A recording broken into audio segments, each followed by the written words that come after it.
मोदी जी देश को सुरक्षित रखने का बार-बार वादा करते हैं और उन्होंने कहा था कि अपने देश की सीमाओं पर तो जो हो रहा है वो हम सब लोग देख रहे हैं और संसद में खास करके 2001 में एक घटना हुई थी, जबकि संसद पर एक तरीके से आतंकवादी हमला हो गया था और मोदी जी का कहना था कि ये जो पुराना संसद भवन है, ये पुख्ता सुरक्षा व्यवस्था नहीं हो पा रही है, उसके लिए उन्होंने नया संसद भवन बनवाया बिस्टा और उन्होंने कहा कि अब ये चाक चौबंद है और इसमें कहीं से कोई दिक्कत नहीं होगी। लेकिन जब 22वीं वर्षगांठ मनाई जा रही थी, उसकी बरसी मनाई जा रही थी, संसद का सत्र चल रहा था, उस समय 2 लोग आते हैं और दर्शक दीर्घा से कूद जाते हैं सदन में और हंगामा बच जाता है। वो लोग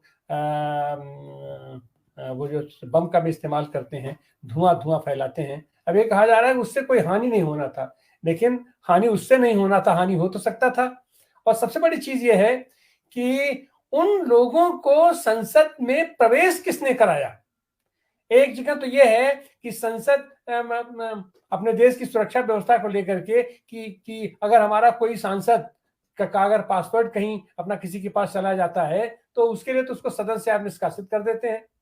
और सदन में इस तरीके की आतंकी गतिविधि कराने के लिए जो आदमी आपको भेजता है और उसमें भी आपकी साजिश तो यही थी एक तरीके से कि किसी के भी नाम उसको मढ़ दिया जाता, उग्रवादी कर दिया जाता। तो क्या था? लेकिन अब तो तत्काल उस समय पोल खुल गया कि वो बच्चे जो थे, वो मैसूर के भाजपा विधायक प्रताप सिन्हा के गेट पास से अंदर प्रवेश किए थे।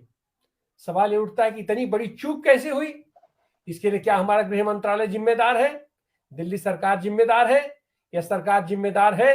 अगर जिम्मेदार है तो उसने अपनी जिम्मेदारियों के निर्वहन न करने के रूप में उसने क्या किया? और उसके बाद जब वो तत्काल वो बच्चे पकड़ा गए, उनके पास गेट पास जिसे मिला, इसका मतलब है कि जो लोगों ने उनको अंदर प्रवेश कराया, उनको अंदर प्रवेश ही नहीं कराया, उनके कुछ साथी बाहर भी थे। इसका मतलब है कि यह गहरी साजिश थी।